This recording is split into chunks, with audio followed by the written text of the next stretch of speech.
I believe that the network should do nothing else than communicating this, because you know, I'm just making money, I'm just making commission. It can never be just the reason why somebody should join a network. Then you can go, you can sell soap, you can sell whatever is out there, I don't know, beds and things like this.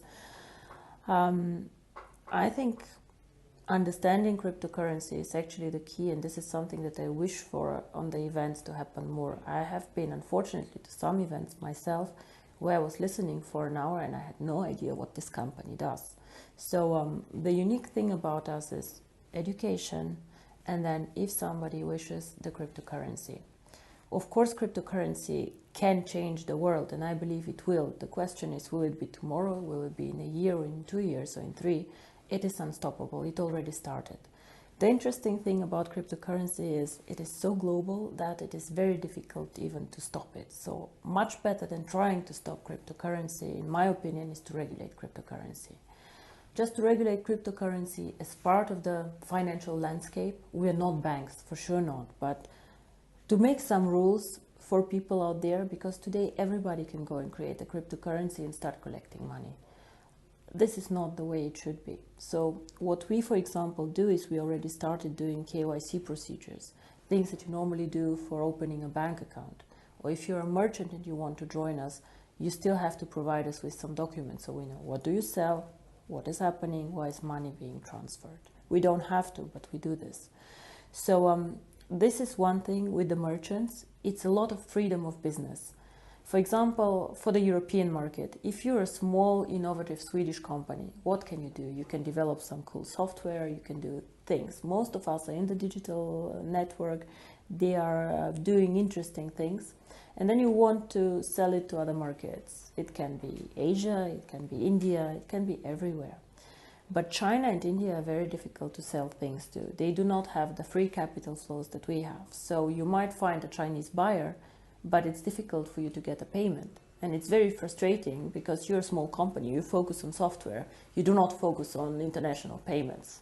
If you're a big company, you can do this, but you don't have the know-how. Now here, cryptocurrency can help you, because OneCoin is very strong in China and is very strong, for example, in Europe. So what you can do is you can put your software in our shop that is starting now in next year. You can put up the price, whatever the price is that you would like, and then a transaction between a Chinese buyer and a European buyer can happen like this. Within 1 minute, the transfer is done. So this is something very exciting. For me, this is a bit more freedom of doing business.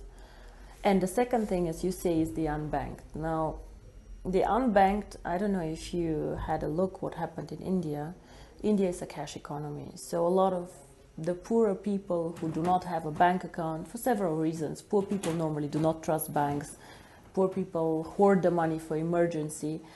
Within 4 days, they told them that they need to come and just give the cash that they have only up into a limit, and they needed to exchange it, and the other cash was just void. Now this is a disaster, and this disaster will not hit the rich people. It will hit like very, very small people who have their savings. Cryptocurrency can make a change. Now, you ask me, if a person is so poor he doesn't have a bank account, how will he deal with cryptocurrency? A lot of people have access to phones, so if you manage to link cryptocurrency to a phone, and of course it's already linked to the internet, you can give these people so many more options how to bank with us. So a cryptocurrency provides just another corridor how they can make money movements and how can they join the financial system. But we have to be very, very clear on this. This is probably the most complex part of what we're doing. The merchants, I believe, is quite simple to put together. Then you have to grow the merchant network. You have to be attractive, low-cost opportunity, fast, reliable, fine. But the remittances, you always need a point where cash gets collected. And this is the second part of the strategy, which will come most probably only after we open the coin for everyone. You need to make sure that there are points where you can make the virtual currency real. So where cash can come in that people have, they can send somewhere and then they can get the cash and go to the supermarket and spend it. Can work, for example, if you get several partners to join. It can be a phone company because you go and pay your phone bill, or you can just charge on your phone bill the cryptocurrency and back. It can be a big gas station chain, for example. It can even be a supermarket chain. Like if it's a big chain, they can take cash in for you, they can give cash out. For example, in Germany, a lot of supermarkets started giving cash out with your card. So the same can be done for cryptocurrency. You just need to find a lot of points and a lot of partners, again, a network, where they support the idea of cryptocurrency. And to be honest, I believe that this will happen because banks currently have a monopoly on many things, and they do not treat some of their clients in a good way. So I believe that the second system, a financial system, will be created and somehow will happen.